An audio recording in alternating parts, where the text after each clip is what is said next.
굉장히 많이 더웠는데 여러분 더운 중에도 주님 앞에 나와 이렇게 은혜를 삼으며 나오신 여러분들이 하나님의 크신 복이 임하시기를 주님의 이름으로 축원합니다. 여러분 옆에 분에게 이렇게 왔는데 꼭 은혜 받고 돌아가세요. 한번 인사하겠습니다. 꼭 은혜 받고 돌아가세요. 예, 꼭 은혜 받고 돌아가시기 바랍니다.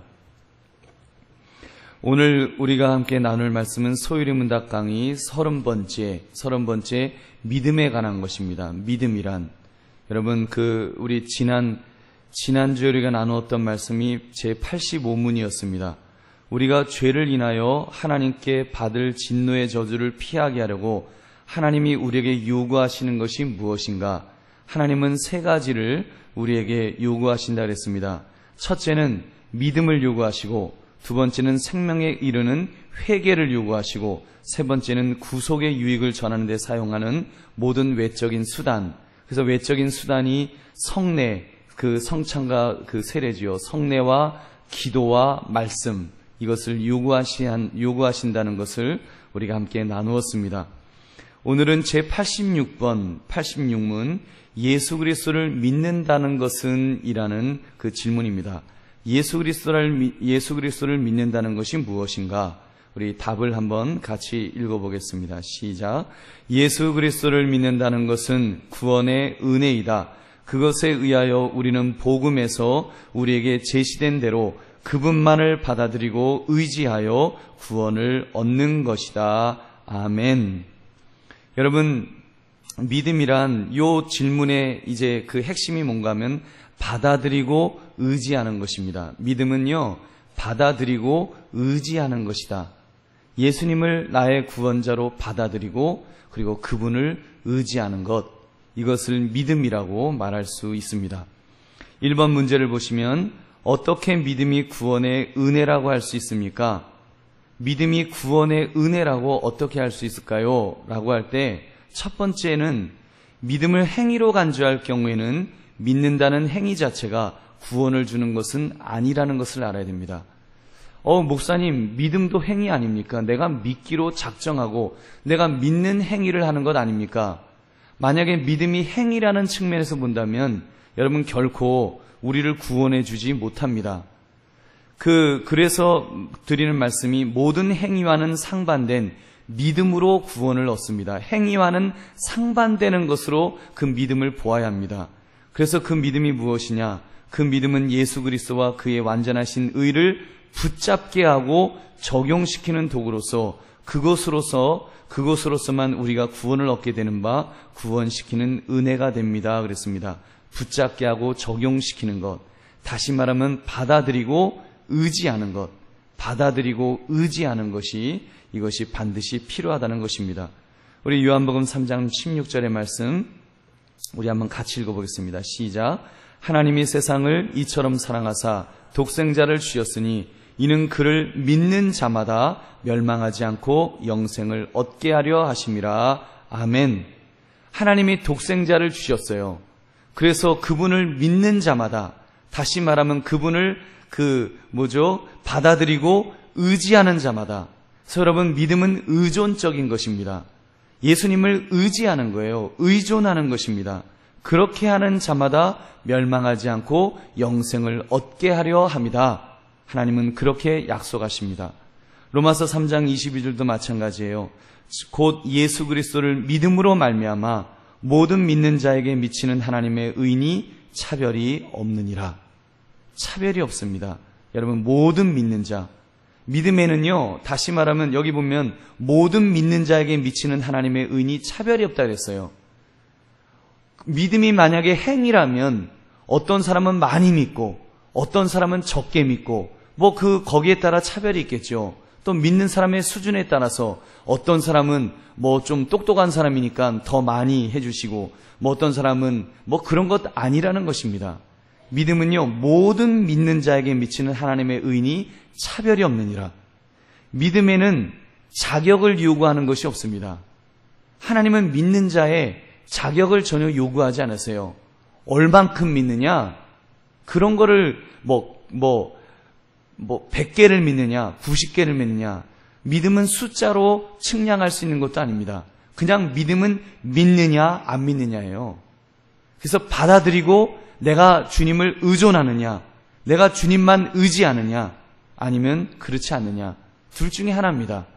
여러분, 우리가 누구든지 그냥 받아들이면 의존적이기 때문에, 이거는요, 믿음은 의존적이기 때문에 예수님을 의지하는 자는 여러분 모두 다 구원받는 줄 믿으시기 바랍니다. 여러분, 그런 그 의의를 하나님께서 우리에게 믿음으로 주신다고 하셨습니다. 우리 2번 문제 보겠습니다. 예수 그리스도를 믿게 하는 이 믿음의 조성자, 이 믿음을 믿도록 해주시는 분이 누구십니까? 라는 질문이에요. 과연 그런 믿음은 누가 믿는 거냐? 내가 믿는 거냐? 아니면 믿도록 해주시는 것이냐? 거기에 대한 답을 말씀드리면 이 믿음의 조성자는 하나님이십니다. 그 믿음은 그러므로 하나님의 선물이며 하나님은 인간 영혼 속에 믿음의 은혜를 일으키십니다. 여러분, 이해가 가십니까? 그래서 여러분, 믿음도 하나님이 우리에게 주신 거예요. 우리가 중생에 대한 말씀을 나누었습니다. 중생, 새로운 생명이 우리 속에 생겨나는 것, 그거 하나님의 은혜라 그랬습니다. 하나님께서 우리 속에 생명을 부어 넣어 주셨기 때문에 죽었던 우리 심령이 깨어날 때 믿음을 가질 수 있는 거예요. 여러분, 이해되십니까? 우리는 이미 죄로 인하여 죽은 자들입니다. 죽은 자들이 어떻게 믿음을 가질 수가 있어요? 우리가 믿고 싶어도 제대로 믿어지지 않아요. 그래서 믿음도 사실은 은혜라고 말하는 것입니다. 하나님 편에서 보면 전적인 은혜예요. 물론 여러분, 여기서 오해하지 마십시오. 믿음이 인간 편에서 보면 우리의 의지도 있습니다. 우리의 의지 부분도 분명히 있지만, 인간의 의지 부분도 있지만, 그러나 하나님 편에서 보면 전적인 하나님의 은혜요 선물인 줄 믿으시기 바랍니다. 우리 속에 중생의 은혜를 주셔서 생명을 주셨기 때문에 우리가 말씀을 통해서 예수님이 나의 구원자구나, 그게 그냥 믿어지는 거예요. 믿어지니까 그거를 받아들이고 그거를 의지할 때, 그 주님을 의지할 때 우리가 믿음으로 구원 얻게 되는 것입니다. 근데 어떤 사람은 그거를 거부해요. 그거를 거절합니다. 그걸 끝까지 완강하게 거절한다면 여러분, 물론 그거는 아니겠죠. 여러분, 저와 여러분은 주님께서 믿도록 해주셨을 때 우리가 참으로 믿음으로 받아들여 이렇게 구원받게 된 줄 믿으시기 바랍니다. 에베소서 2장 8절의 말씀을 우리 같이 읽어보겠습니다. 시작. 너희는 그 은혜에 의하여 믿음으로 말미암아 구원을 받았으니 이것은 너희에게서 난 것이 아니요 하나님의 선물이라. 아멘. 하나님의 선물이라. 그 다음이 우리가 읽었던 거에 뭐였었죠? 9절은 행위에서 난 것이 아니니 이는 누구든지 자랑하지 못하게 하려 하심이라. 여러분, 믿음은 행위에서 난 것이 아닙니다. 여러분, 그러므로 우리가 믿음으로 이렇게 구원받았다는 것 아무도 자랑할 수 없습니다. 이거는 하나님의 은혜입니다. 그러므로 여러분, 우리가 믿음으로 구원받은 것에 대해서 늘 감사하시며 살아가시는 저와 여러분 되시기를 주님의 이름으로 축원합니다. 3번 문제. 하나님은 인간의 영혼 속에 이 믿음의 은혜를 어떻게 불어 넣으시는가요?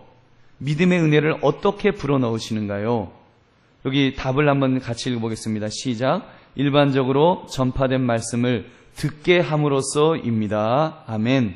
로마서 10장 17절 같이 읽겠습니다. 시작. 그러므로 믿음은 들음에서 나며 들음은 그리스도의 말씀으로 말미암았느니라. 아멘. 믿음은 어디서 나온다고요?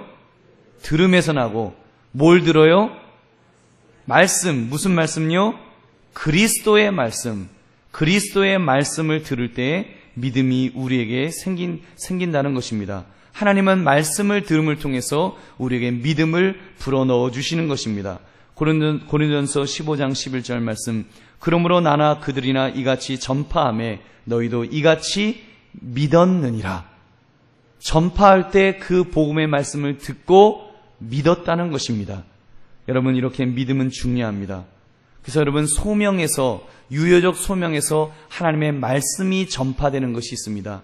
주의 말씀이 전파될 때 우리가 그 말씀을 듣는 것, 그 들음을 통해서 우리에게 믿음이 찾아온다는 것을, 믿음이 자리 잡게 된다는 것을 우리가 소명을 공부할 때 잠깐 말씀을 함께 나누었습니다. 4번 문제. 이 믿음의 은혜의 대상은 무엇인가요? 그러면 무엇을 믿어야 되느냐? 여러분, 이 믿음의 은혜의 대상은 우리 같이 읽어보겠습니다. 시작. 예수 그리스도와 그의 의이며 그로 말미암아 은혜 언약 안에 세워진 약속입니다. 아멘. 예수 그리스도와 그의 의입니다. 예수 그리스도를 우리가 믿는 거예요. 하나님의 아들 예수 그리스도를 믿는 것이고 예수 그리스도를 통한 의로움을 믿는 거예요. 무엇입니까? 십자가의 보혈을 통하여 우리를 깨끗게 하시는 그의 의를 믿는 것입니다. 그로 말미암아 은혜 언약 안에 세워진 약속을 믿는 거예요. 그래서 구약, 오래된 약속이죠. 신약, 새로운 약속이지요. 이 약속의 말씀을 우리가 믿는 것입니다. 여러분, 그래서 믿음의 은혜의 대상은 예수 그리스도를 통하는 것이라는 것을 여러분 꼭 기억하시고 예수 그리스도를 믿음으로 구원받으시는 저와 여러분 되시기를 주님의 이름으로 축원합니다. 요한복음 3장 18절은 그 말씀을 하시죠. 그를 믿는 자는 심판을 받지 아니하는 것이요 믿지 아니하는 자는 하나님의 독생자의 이름을 믿지 아니하므로 벌써 심판을 받은 것이니라. 아멘. 여러분, 누구를 믿는 자입니까? 예수 그리스도. 그래서 여러분, 예수 그리스도 이외에는 다른 이름을 주신 일이 없다 그랬습니다. 예수 그리스도밖에는 구원을 얻을 수 있는, 믿음을 통하여 구원을 얻을 수 있는 길이 없습니다. 우리가 이거를 알아야 됩니다. 그런데 지금 이렇게 잘못된 그 가르침을 주는 신학자 중에 전에 그랬지요. 교회 밖에도 구원이 있다는 등 아주 헛소리를 하다가 쫓겨난 사람이 있습니다. 우리 교단도 아니에요. 그 감리교 교단에서 그런 헛소리 하다가 쫓겨난 사람이 있었는데 여러분, 그거는 잘못된 것입니다. 그리고 지금도 계속하여 이렇게 종교 다원주의, 포스트 모더니즘은 그거를 계속하여 지금 주입시키고 있습니다. 이 세상은 그거를 계속 가르치고 있어요. 예수 그리스도를 통하지 않아도 괜찮다. 그냥 종교를 통하면 구원받을 수 있다라고 말합니다. 그건 잘못된 가르침입니다. 여러분, 세월이 아무리 바뀌어도 예수 그리스도 이외에는 구원이 없음을 믿으시기 바랍니다. 저는 세상 사람들이 모두 다 그렇게 말한다고 할지라도 왜 이렇게 차 목사님은 꽉 막혔습니까? 왜 우리 합동 측 목사님들은 왜 꽉 막혔습니까? 라고 말한다고 할지라도 이 진리에서는 여러분, 이 진리는 포기하면 안 되는 것입니다. 여러분, 정말입니다. 만약에 젊은 성도들 중에서 목사님 왜 그렇게 꽉 막히셨어요? 이제는 좀 마음의 문을 여시고 다른 종교들에서 좀 마음의 문을 여시고 그래 불교 신자들은 잘 믿으면 또 극락을 통해서 극락이 천국이지 마음의를 통해서 저쪽 이슬람을 통해서도 구원받을 수 있지. 이렇게 가르치라고 목사님 이제는 좀 마음의 문을 열어야 되지 않겠습니까? 라고 전 교인이 말씀하신다고 할지라도 제가 말할 수 있는 것은 이것밖에 없습니다. 그를 믿는 자는 심판을 받지 않은 것이요 믿지 아니하는 자는 하나님의 독생자의 이름을 믿지 아니하므로 벌써 심판을 받은 것이니라. 예수 그리스도밖에는 구원이 없는 줄 믿으시기 바랍니다. 여러분, 이거 분명히 붙들어야 됩니다. 여기서는 흔들림이 있어서 안 됩니다. 모르긴 몰라도 여러분의 자녀들 중에서 아마 이와 비슷한 이야기를 하는 자녀들도 혹 있을지 모릅니다. 어머니, 지금 시대가 어느 때인데 예수님만 믿어야 된다고 말하십니까? 그거 목사님이 꽉 막혀서 그런 거예요. 지금은 그렇지 않습니다. 지금 시대는요, 지금은 이렇게 종교가 다원화되어서 그저 다른 종교도 인정하고 예수 믿는 사람은 예수님 잘 믿고 부처님 믿는 사람은 부처님 잘 믿고 그러는 게 이게 세련된 거예요.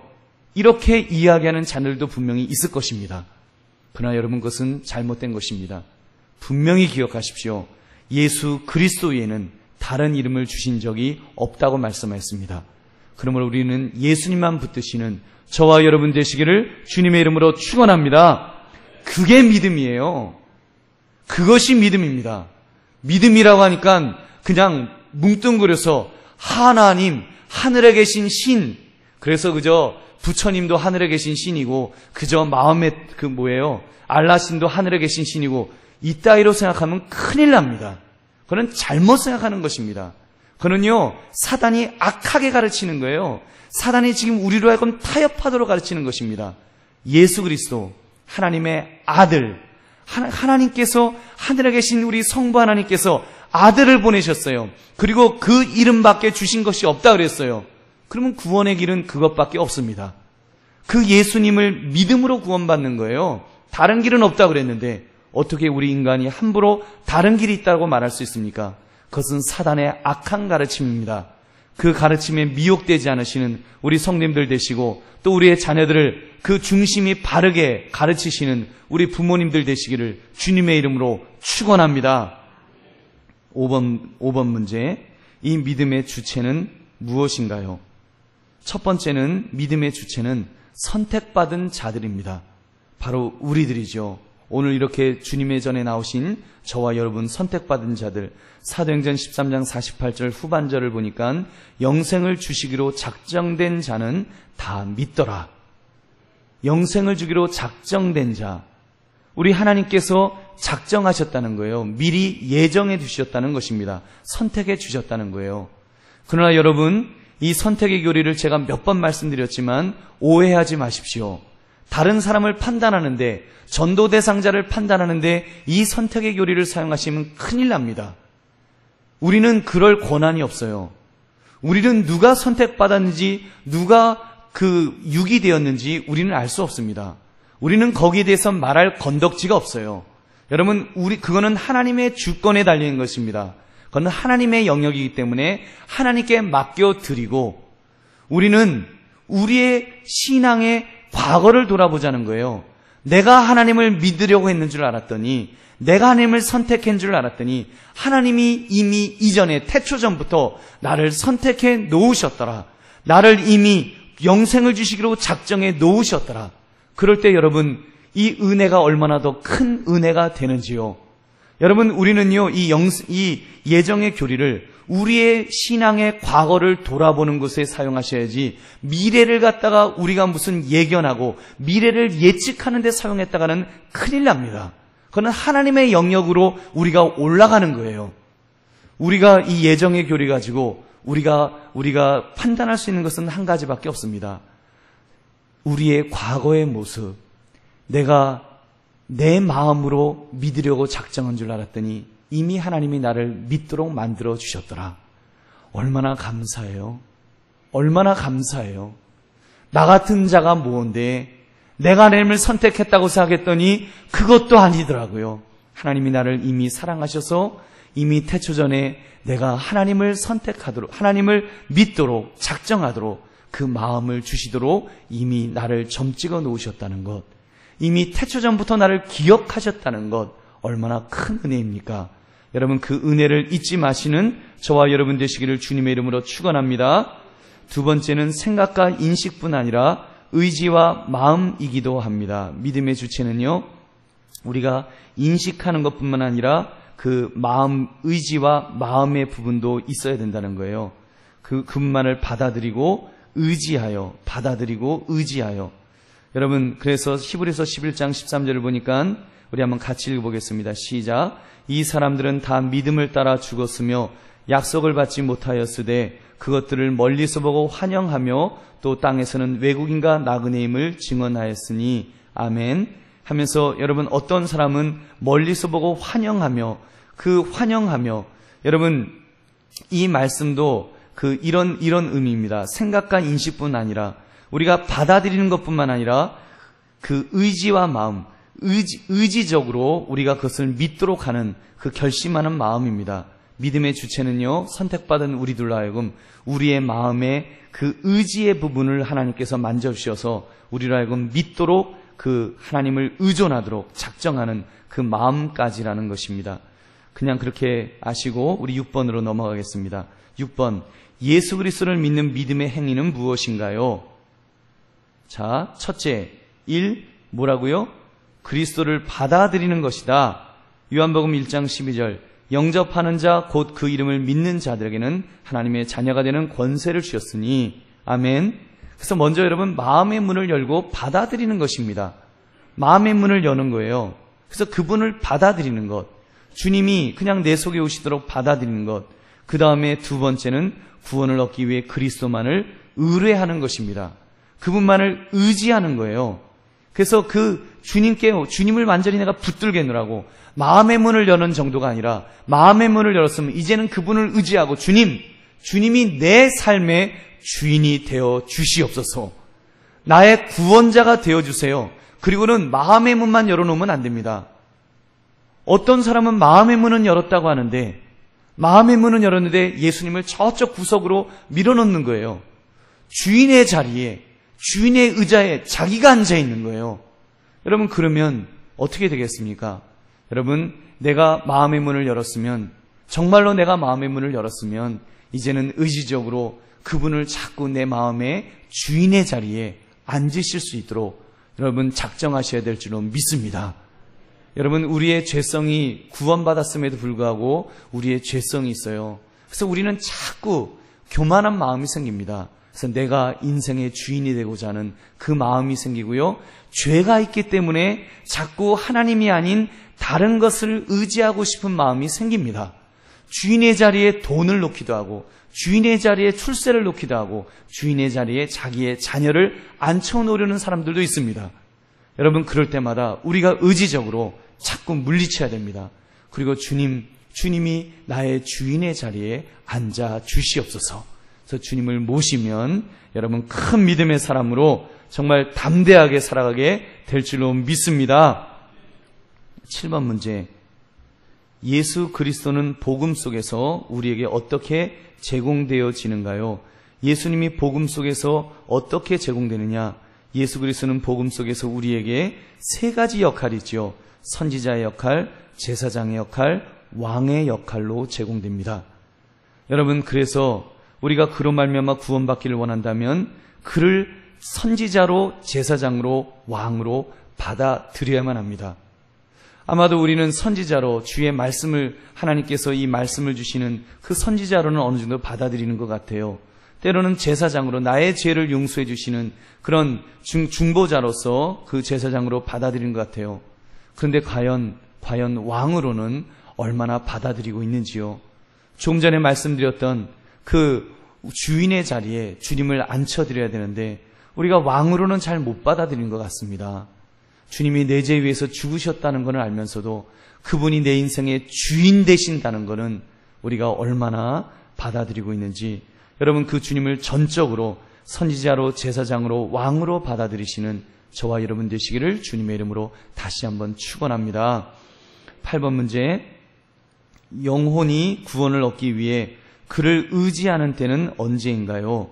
그렇다면 구원을 얻기 위해 그를 의지하는 믿음을 갖는 때는 언제가 되는가 하면, 여러분 보십시오. 1. 영혼이 죄로 말미암아 상실되어졌다는 것과, 우리가 그걸 알아야 돼요. 나의 영혼이 죄로 말미암아 나의 영혼은 이미 망가졌다, 나는 상실되어졌다, 이거를 갖다가 인정할 수 있어야 돼요. 그래서 2번을 보시면 자신의 무력함, 내가 얼마나 무력한지, 나는 아무것도 아닌지, 그래서 이러한 상태에서 회복하기 위하여는 어떠한 피조물로도 불충분하다는 것을 납득해야 됩니다. 다른 것으로는 안 된다.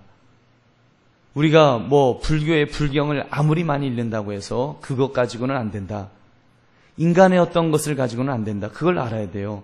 그러면서 3번, 그리스도의 능력과 구원 얻고자 하는 열의를 발견하고 확신한 일이며 피조물의 기대를 다 포기하고 그 자체의 의를 거부하고 이제는 다른 거 다 필요 없습니다. 오로지 구원 얻기 위해서 5번을 보시면 구원 얻기 위해 그리스도를 붙잡고 그를 의지하고 그에게만 신뢰를 두는 때입니다. 여러분, 오로지 예수 그리스도를 붙드는 것, 그것만이 믿음이라는 것을 여러분 믿으시기 바랍니다. 우리 나에게 주시는 말씀의 은혜는 이거예요. 여러분, 우리 믿음으로 믿음 하는데 그 믿음은 예수 그리스도 하나님의 아들과 연결되지 않으면 그 믿음을 가질 수가 없습니다. 어쩌면 믿음이라고 하면서 그 예수 그리스도를 믿지 않고 뭉뚱그려서 그냥 하늘에 있는 신을 믿는 사람들도 종종 있는 것 같습니다. 여러분, 그거는 참 믿음이 아닙니다. 참 믿음은 바로 성부 하나님께서 우리를 구원하시기 위하여 아들을 이 땅에 보내신 예수 그리스도를 믿는 그 믿음을 통하여서만 구원을 얻는 것입니다. 여러분, 그 구원을 얻는 것, 그것조차도 사실은 내 의지만이 아니었습니다. 내가 믿으려고 작정한 줄 알았는데 물론 여러분이 믿고자 작정하셨을 것입니다. 어느 날 어느 순간에 내가 이제는 하나님을 믿어야 되겠다, 예수님을 믿어야 되겠다 마음으로 작정하신 날이 있으실 것입니다.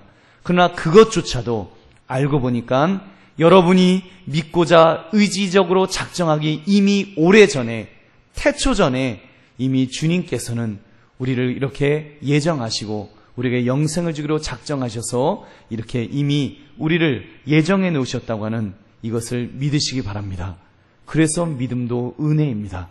믿음도 우리를 중생케 하시는 주님의 은혜로 우리가 믿게 된 것입니다. 여러분, 그 믿음이 참으로 그렇게 생각할 때 이 믿음이 얼마나 감사한 일이에요. 여러분, 이번 주일날이 맥주감사주일입니다. 저는 맥주감사주일을 생각하면서 요즘 비도 잘 안 오고 경제는 점점 어려워지고 있고 이런 때 하나님 정말 이번 맥주감사절은 뭘 감사해야 됩니까? 이런 마음도 좀 들더라고요. 그러다가 다시 한번 제 마음속에 도전이 되는 말씀은 참으로 여호와로 인하여 하나님이 나와 함께 하심으로 내가 기뻐하고 감사해야 되겠구나, 정말 믿음을 주심에 감사해야 되겠구나 하는 마음을 가지게 되었습니다. 여러분, 내가 믿음의 사람으로 이 자리에 있을 수 있다는 것, 이것만으로도 우리는 감사해야 될 줄로 믿습니다. 여러분, 믿음이 있다는 것은요, 하나님이 나와 함께 하신다는 것입니다. 지금 어렵고 힘들고 여러분 많이 마음이 또 이렇게 다운되신 분들도 계실 거예요. 지쳐있는 분들도 계실 거예요. 그러나 그럼에도 불구하고 여러분, 내게 믿음이 있어서 이 자리에 앉아 계실 수 있다는 것은 하나님이 나와 함께하고 계시다는 것입니다. 우리 주님이 나와 함께하고 계시다는 것입니다. 믿음 이꼴 하나님의 함께하심입니다. 여러분, 그 속에서 우리가 위로받으시고 또 힘을 얻으시면서 감사하시는 여러분 이번 주간 되시기를 주님의 이름으로 축원합니다. 우리 함께 기도